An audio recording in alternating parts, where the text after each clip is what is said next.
আমার প্রিয় ভাইরা, প্রতিবেশী আস্তিক হোক নাস্তিক হোক, মুসলিম হোক হিন্দু হোক, তার সাথে ভালো আচরণ করতে হবে। বিষ্ণু ঈসা ইসলাম ওনার ইহুদি প্রতিবেশীর বাসায় যেতেন। কোন প্রতিবেশী? ইহুদি। আওয়াজ করে বলেন, কোন প্রতিবেশী? ইহুদি। এক ইহুদি কিশোর বিষ্ণু ঈসা ইসলামের খেদমত করতে, ইহুদি ছেলে আমার নবীর খেদমত করতো, তারা ছিল নবীর প্রতিবেশী। তো অনেক দিন হয় ইহুদি ছেলেটা আসে না। বিষ্ণুনবী খোঁজ দিলেন, ঘটনা কি? একটা ইহুদি ছেলে না আমার খেদমতে আসতো, ছেলেটা কই? খোঁজ নিয়ে জানলেন ছেলেটা অসুস্থ। বিষ্ণু ঈসা ইসলাম ওই ইহুদির বাড়িতে চলে গেলেন ওই ছেলেটাকে দেখা করার জন্য, ভিজিট করার জন্য। সুবহানাল্লাহ পড়বেন না?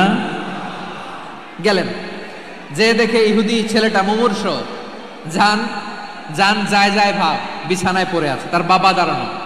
বিশ্বনবী তার মাথার পাশে বসলেন, মাথায় হাত বুলিয়ে দিলেন, আর ছেলেটাকে বললেন, আসলিম, হে ইহুদি ছেলে, আসলিম, ইসলাম ধর্ম গ্রহণ করো। তো ছোট্ট ছেলে ভাবে আমরা ইহুদি, এখন ইসলাম ধর্ম গ্রহণ করলে আব্বা যদি বকা দেয়। ফানাযারা ইলা ওয়াজহি আবি, ছেলেটা তার বাবার চেহারার দিকে তাকালো, দেখে আব্বা কি কয়। আব্বা যদি বলে তাইলে ইসলাম ধর্ম গ্রহণ করবো।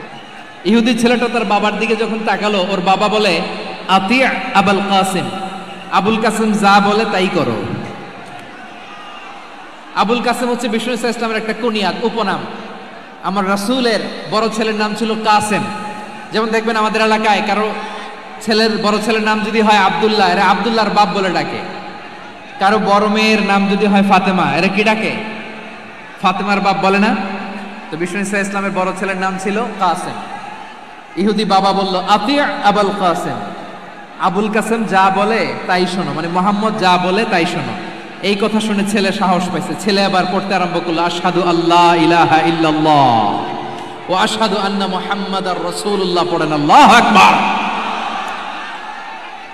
বিশ্বনবীর আহ্বান শুনে ওই আহ্বানে সাড়া দিয়ে ইহুদি ছেলে শাহাদা পড়ে মুসলমান হয়ে গেল। তার হৃদয়টারে ঈমানের নূর দিয়ে আলোকিত করে দিল কে?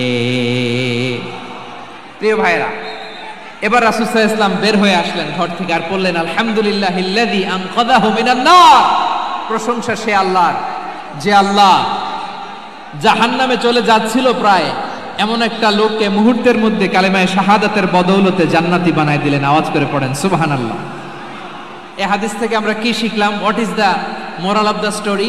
এক নাম্বার স্টোরি হলো, প্রতিবেশী ইহুদি হোক হিন্দু হোক, যাবেন, সুসম্পর্ক রাখবেন, উপহার দিবেন, বিপদে পাশে দাঁড়াবেন, তাইলেই তো আপনাদের প্রতি, মুসলমানদের প্রতি তারা আকৃষ্ট হবে, ঠিক কিনা বলেন?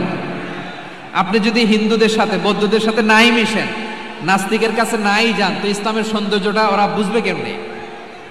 আমার অনেক হিন্দু পরিচিত ভাই আছে, ওরা আমাদের ইফতারির প্রোগ্রামে এসে একসাথে ইফতারি করে। অনেক মদখোর আমার সাথে বসে একসাথে ডিনার করে, হাফ প্যান্ট পরা, গলায় স্বর্ণের চেইন, হাতে স্বর্ণের ব্রেসলেট, আইসা আমার সাথে ডিনার করছে, আছে এরকম। গাঁজাখোর, আমি বলে আসো, ওয়েলকাম টু মাই ডিনার, আসো বসো, বসলেই তো আমি ওর ডিএনএ, চিন্তার ডিএনএ চেঞ্জ করে দেওয়ার সুযোগ পাবো। চিল্লায় বলো ঠিক কি না? আসতে হবে আমার কাছে। Our door is open, the door of Islam is open 24/7। সব সময় আমাদের ইসলামের দরজা আমার অমুসলিম ভাইদের জন্য খোলা আছে না নাই?